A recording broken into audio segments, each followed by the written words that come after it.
Good morning and welcome to Breakfast News on Rajya Sabha TV. I'm Aishwarya Kapoor, and today morning we'll discuss the Cabinet clearing the ordinance on amending the Land Acquisition Act. We'll also be discussing what are RBI Governor Raghuram Rajan's reservations on Make in India program. But first up, the headlines we are tracking right now. Cabinet approves ordinance on land acquisition, sets 6-month target to regularize Delhi's unauthorized colonies. Opposition says Parliament is being ignored.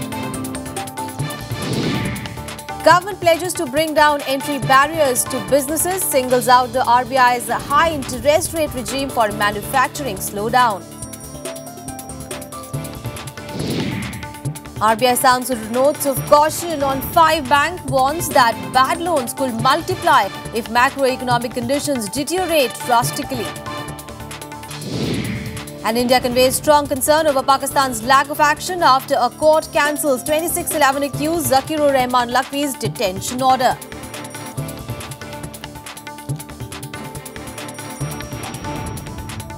Well, an ordinance to amend the relevant section in the Land Acquisition Act has been approved by the Cabinet. The Cabinet has also approved authorization of colonies in Delhi in the next 6 months. This is the second set of ordinance that this government has passed after the winter session ended last week. The opposition raised objections to the government taking ordinance route to push through its economic agenda. Here are the details. Farmers will now get higher compensation for the exempted acts as well in the Land Acquisition Relief and Rehabilitation Act 2013. Relevant sections of the Act were amended in an ordinance approved by the Cabinet. Where higher compensation will continue and higher compensation and R&R will be applicable even to all exempted acts. At the same time, the procedural rigors will be loosened or eased in relation to 5 purposes. Announcing the decision to amend the Act, Jaitley said same relief and rehabilitation package will apply to exempted purposes as well. The government has also added Section 10A to the Act, which defines 5 purposes which will also be exempt. Cabinet has also approved the regularization of 895 colonies of Delhi which have come up till June 1st, 2014, benefiting 60 lakh people. तो जो पहले cut off date 31 मार्च 2002 तक की थी, उसको 1 जून 2014 तक extend कर दिया गया है. This is the second in series of ordinance approved by the Cabinet within a week. It had approved ordinance on coal and insurances earlier, much to the disliking of the opposition parties. They have slammed the government again, accusing it of resorting to undemocratic ways to push through key reforms bills. Parliament की बेइज्जती कर रही है. Parliament का session अभी खत्म हो के चुका है. सरकार पार्लियामेंट में कानून बनाने की बजाय ऑर्डिनेंसेस के जरिए सरकार चलाना चाहती है. Ordinance route is an unusual, exceptional and abnormal route which can be used only in genuine emergencies. That you resort to a number of ordinances just after the parliament session ends and barely 2 months before the next one is to come has no justification. What is the national emergency that these things have to be done right now? ताकि देश के अंदर बड़े बड़े इजारेदार घरानों को जो सड़कों का निर्माण कर रहे हैं, जमीन को जबरदस्ती कब्जा कर लिया जाए, विदेशी और देसी कंपनियों के हवाले कर दिया जाए जमीनों को, और बहुत कम दाम किसानों को मुआवजे का दिया जा सके. इसलिए ये ऑर्डिनेंस किसान विरोधी है. The clearance of the Land Acquisition Act, in a way the government has cleared the barriers for the industry sector. Crores of rupees, in fact, could not be expended in India to bring in Achheden only because of this act. Decision on regularization of colonies also drew sharp criticism from parties like Aam Aadmi Party. The national capital is set for fresh elections within months. Parties feel the decision could influence the verdict of the polls. With Bureau Inputs, Vishal Dahiya, Rajya Sabha TV. All right, joining me this morning on this discussion on this is Mr. Priya Ranjan Das, who is a senior journalist. Thank you so much, Mr. Das, for joining us here this morning. Mr. Ranjan, now the government in the last 7 months has used, in fact, ordinance 6 times because obviously it is not in majority in the Rajya Sabha. Now, the opposition says that this route that the government is taking is actually an exceptional route. It is an abnormal route. How do you react to that? Well, it is an ordinance by definition is an exceptional and extraordinary piece of legislation. Yes. Which, but is very much constitutional, and it is to be resorted when Parliament is not in session, or there is other urgencies involved. And what the government has been trying to do is essentially, if you look at it, is to break the logjam that has inflicted this country politically over important legislations that are required for, particularly for the economic growth and development of India. Right. Also, Mr. Dash, now another thing about ordinances is that while obviously they can be reissued once they lapse, but they are not really perceived as a stable solution by the investors. So how do you react to that? Well, when a government comes out with an ordinance, particularly relating to economic policy, it is a strong signal that goes out to the investors, to the business community, and to all the economic players that the government means business, and it is attaching a certain amount of urgency to get things moving. And ultimately, an ordinance has to be passed in Parliament to become law. Yes. And a government of the day is supposed to be commanding the majority and supposed to have the capacity, political capacity, to be able to get its ordinance passed through Parliament. To that extent, I do not think that there'll be doubt in the minds of economic players about the government's intention. Okay. But at the same time, when we talk about this particular ordinance, now do you think that Modi government will be really able to find a strike, actually a balance between the farmers' welfare and also the developmental needs of the country as well? Well, as you know, there was an inherent contradiction between the UPA policy, what they call the national manufacturing policy, which has been rechristened as Make in India, and the land acquisition, the amendment that had been passed under the UPA rule. There was an inherent contradiction because industry or manufacturing cannot grow in vacuum. It needs land. The contradiction that was there, the conflict between agriculture in particular and the landowners, farmers throughout the country in many pockets, that came to fore with Singur and with Nandigram and in fact several parts of the country with the SEZs. That led to the kind of legislation. So it was, of course, the original piece of legislation, which was 1980 or 1893, was archaic and was colonial, and it was meant for a very different time. Now, that needed to be changed, but I thought that the amendments which was carried out and was given the political entitlement and made out to be right over rands was swinging to the other extreme. Okay. Now, there was no conflict of the farmer, the landlord owners, or even those landless people who are dependent on land getting adequate compensation and getting resettlement and rehabilitation facilities.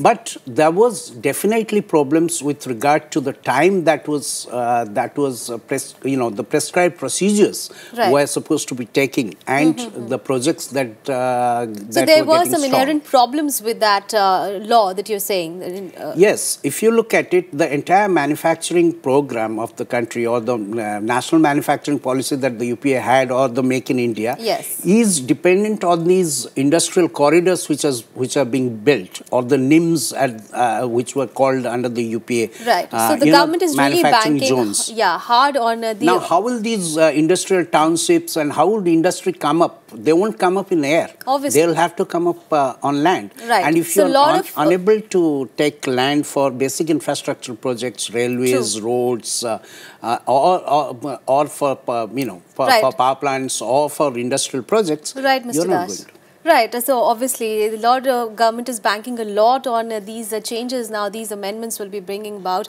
through this ordinance. Thank you so much for this discussion. But you stay with us because we'll be discussing about Make in India campaign as well with you. Meanwhile, Prime Minister Narendra Modi made yet another strong pitch for his Make in India campaign in the national capital yesterday. Speaking at the national conference, Modi said that he wants to take the initiative to the next level by trying to make India a global brand. He called for a balanced development in the country. He also laid emphasis on responsibility, ownership, accountability and discipline as key to his government's culture. हम दुनिया में India brand कैसे develop कर सकते हैं? अगर दुनिया में इंडिया ब्रांड डेवलप करना है तो मेक इन इंडिया, उसके साथ एक हैशलाइन लगेगी, जीरो डिफेक्ट। अगर जीरो डिफेक्ट नहीं है तो हम ग्लोबल मार्केट में अचीव नहीं कर सकते। हमारी कोशिश है एबीसीडी कल्चर से एक ऐसे रोड मैप पर जाएं जिसमें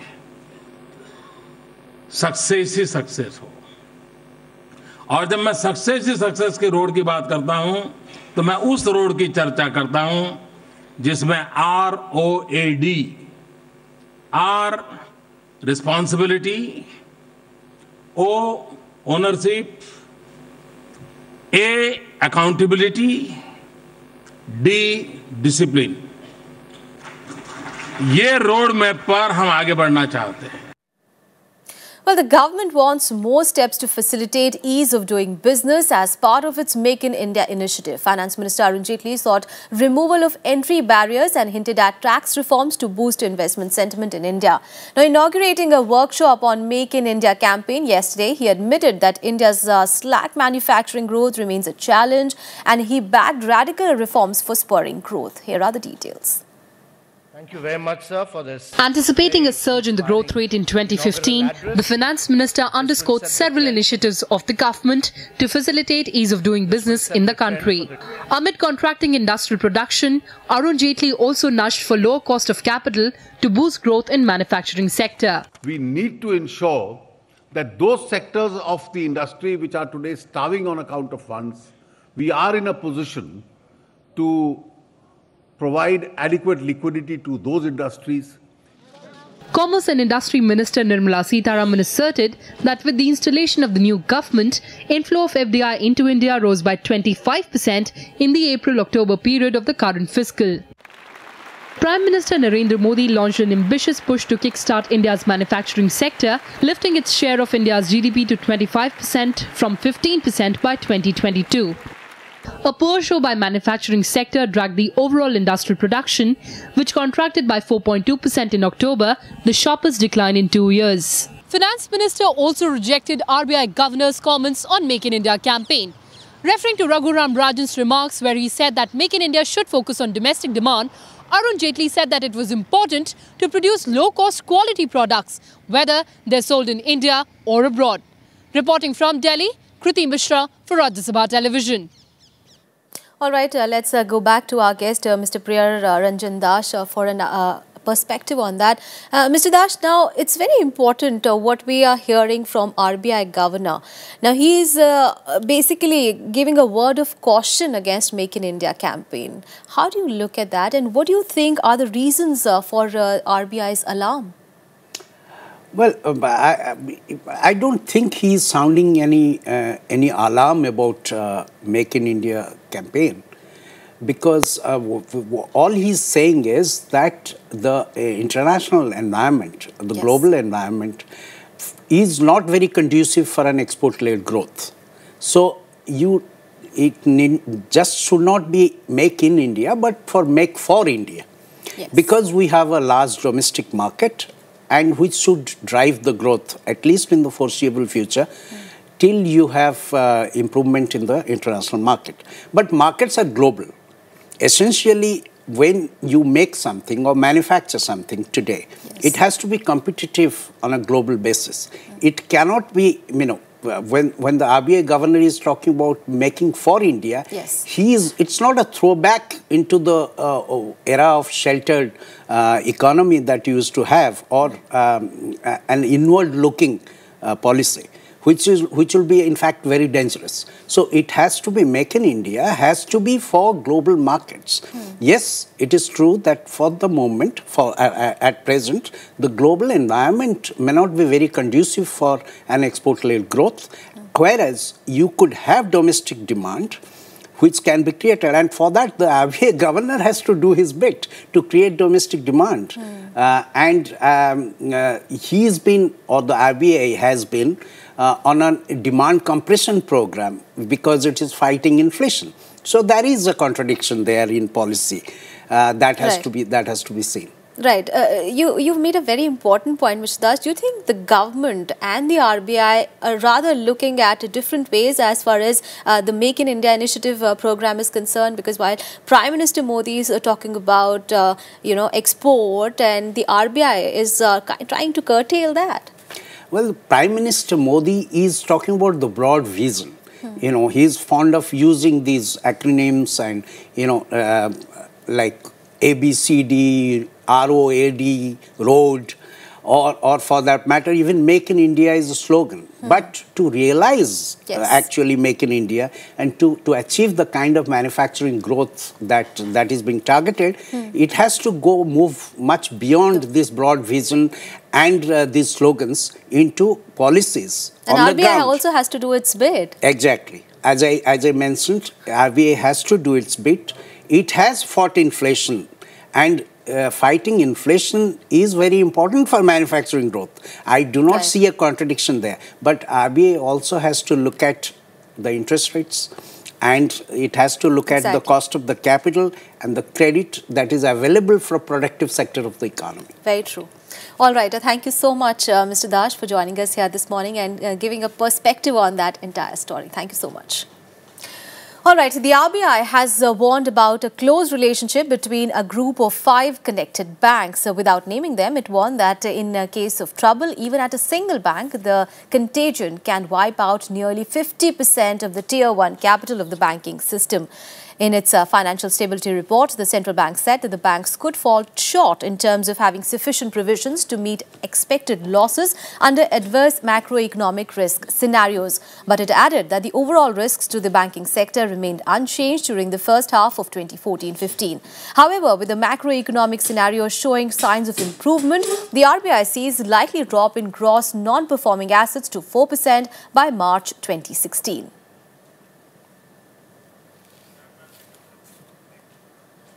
All right, we'll take a very short break here. Coming up ahead, even as North India shivers, Met Department predicts rise in night temperatures in the next 2 days.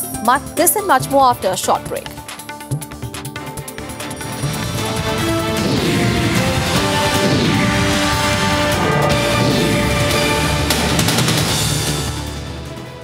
Welcome back. After the break, you're watching the Breakfast News.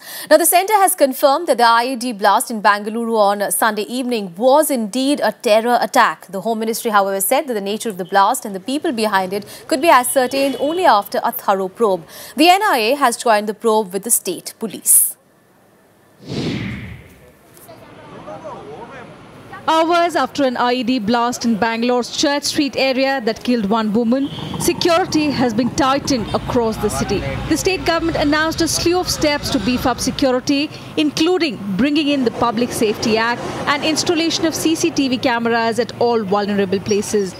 Chief Minister K. Siddaramaiah chaired a high-level meeting to review the security situation, after which he announced the creation of a separate cadre for intelligence gathering.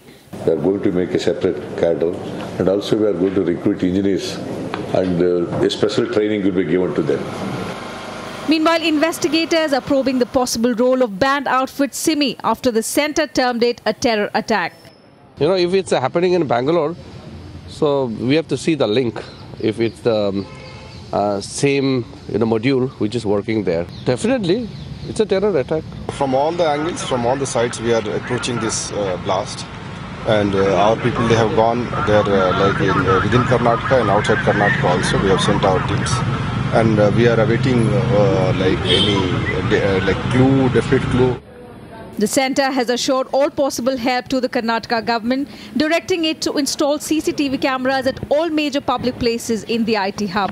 Central government की किसी भी प्रकार के यदि assistance की आवश्यकता है तो वह असिस्टेंस हम प्रोवाइड करने को पूरी तरह से तैयार हैं और इस घटना के संबंध में भी कर्नाटक के चीफ मिनिस्टर से मैंने जानकारी हासिल की है.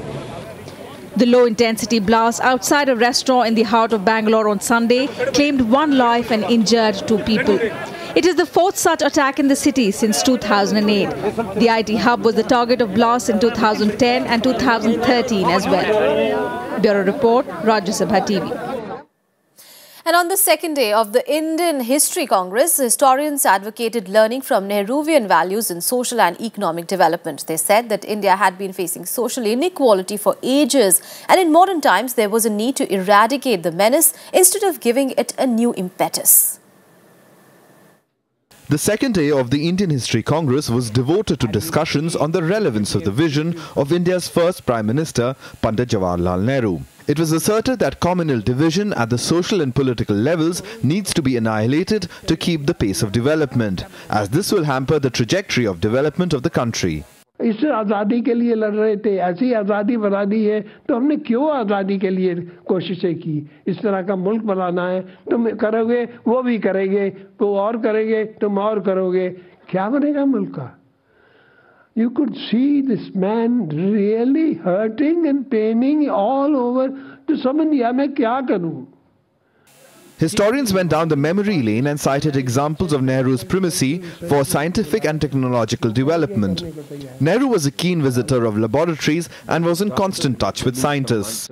That some of you should probably analyze historical perspectives and evaluate the achievements of science and technology in this country. The institutions which were built during Nehruvian time and later on, have they been able to deliver what they were expected to do? His singular message from a welfare state concept is probably not relevant to every domain of economics today, but to public health, I would say even more relevant than ever. So it will surprise you today, out of 300 medical schools, 60% of medical research is the output of 5 institutions that were built in Nehru's times. The rest contribute a drop. Many historians feel that such institutions have not been created after him because of a lack of vision and commitment in the governance process. Historians are scared that the Nehruvian values of development for all and nation for all might come under attack. But now when we are talking of good governance and development, those values need to be strengthened, not to be demolished. Akhilesh Suman from Indian History Congress in JNU campus, Delhi. Now, even as the cold wave continues to make people shiver in many parts of the country, the Met Department is forecasting a slight rise in night temperatures from the last day of the year. The reason, it says, is an incoming deep western disturbance over northwest India. Accompanying winds are expected to clear up the fog and also trigger rain. The mercury plunged to 0 in Amritsar overnight on Monday as a severe cold wave and dense fog prevailed in many places. The cold wave was particularly intense over East Madhya Pradesh, Vidarbha, East Rajasthan, Odisha and Marathwada. हम लोग यहाँ पे सुबह 6 बजे आ गए हैं और सुबह 6 बजे से वेट कर रहे हैं ट्रेन का लगातार, लेकिन वो ट्रेन 11 बजे जाएगी यहाँ से, जो भी सूचना मिली है, और हमें बड़ी दिक्कत हो रही है क्योंकि हमने आगे टॉय ट्रेन भी बुक कर रखी है. In Delhi, almost 150 flights got delayed and 17 cancelled due to poor weather conditions. Normal life was affected in the city, with most choosing to remain indoors on Monday. ठंड बहुत हो रही है, अब हम नौकरी के लिए ट्रेन पे निकल रहे हैं और कोहरा इतना हो रहा है कि हमें मन नहीं कर रहा हमारे आप से हटने का, लेकिन मजबूरी है हमारी कि हमें नौकरी तो जरूरी है जी, नौकरी करेंगे तभी हमें 2 पैसे मिलेंगे. Very dense fog enveloped most places over Punjab, Haryana, Delhi, Uttar Pradesh and Bihar. Visibility was reduced to 50 meters or less in many cities in these states. Night temperatures plunged in Vidarbha, Jharkhand, Chhattisgarh, Madhya Pradesh, Marathwada, Odisha and East Rajasthan. आज इतनी ठंड है, इतनी morning में हम लोग सुबह 5 बजे उठे तो बिल्कुल भी कुछ भी नहीं दिख रहा था, एकदम अंधेरा सा था. The Met Department has predicted severe cold and foggy conditions across North India in the next couple of days. A fresh spell of snow is forecast in some parts of Jammu and Kashmir in the next 24 hours. Bureau Report, Rajya Sabha TV. And hours after the Pakistan High Court suspended Zakir Rahman Lakhvi's detention order, India hit back strongly, expressing concern at the lack of an effective action against the mastermind behind the 26/11 terror attacks in Mumbai. The External Affairs Ministry summoned the Pak High Commissioner Abdul Basit for a high-level meeting. Lakhvi had, remember, challenged his detention under a public security order after the Pakistan government rejected his plea seeking release a few days before.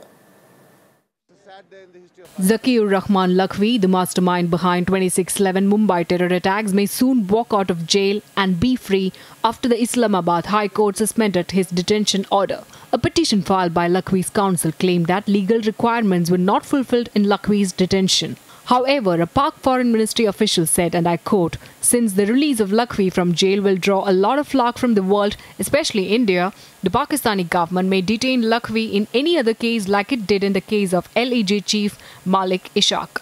India has hit out strongly at the development. To raise India's concerns, Foreign Secretary Sujata Singh summoned Pak High Commissioner Abdul Basit for a meeting. She reiterated that India expects Pakistan to abide by its commitments in bringing the perpetrators of Mumbai 11 attacks to justice. No, Lakhvi's release clearly indicates that Pakistan's fight against terror is still selective, and it still believes in the concept of a good Taliban, bad Taliban, irrespective of what General Raheel Sharif says or the government says. Earlier on December 18th, the anti-terrorism court in Islamabad had granted bail to Lakhvi, citing lack of evidence against him in the Mumbai attacks case. But even before he could be released from the jail, the government detained him for 3 more months under a public maintenance order. It's not even a month since Peshawar school massacre in which Taliban brutally killed over 100 children at gunpoint. Even though Pakistan has announced a crackdown on terrorists since then, its stance on Lakhvi has been perplexing. Bureau Report, Rajya Sabha TV. And on to some international news now. Indonesia has sought United States help in expanding the search of the missing Air Asia flight after no wreckage was found for the second day. Indonesian President Joko Widodo said that more efforts will be made for the search. Malaysia, Singapore and Australia have already joined the search operation. Meanwhile, Indonesian authorities have revealed the last conversation with the pilot. Authorities said that the pilot asked air traffic control to take the plane higher. He was given clearance 2 to 3 minutes later, but he made no reply.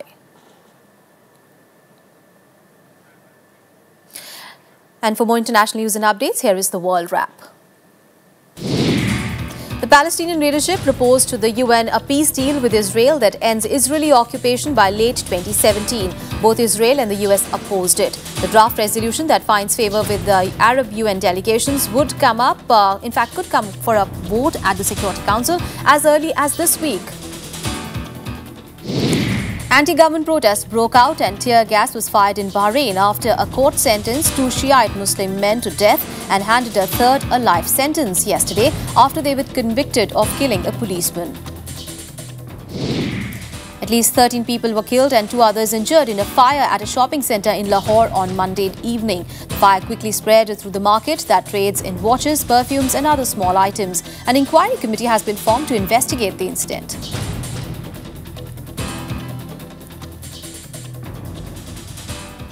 And on to cricket now, and Australia has set a target of 384 runs for India after they declared their second innings on 318 for the loss of 9 wickets. Resuming from the overnight score of 261 for 7, Australia added 57 runs before declaring their innings at lunch. Last night, a half-centurion Shaun Marsh missed out on a ton as he was run out on 99 runs. Indian bowlers Shami, Umesh Yadav, Ishant Sharma and R. Ashwin took 2 wickets apiece. India, however, started their reply badly as they lost 3 early wickets for just 19 runs. Well, the highest successful chase at the Melbourne Cricket Ground is 332 runs by England, and that too way back in 1929. Well, that's all in this edition of Breakfast News. Have a great day ahead.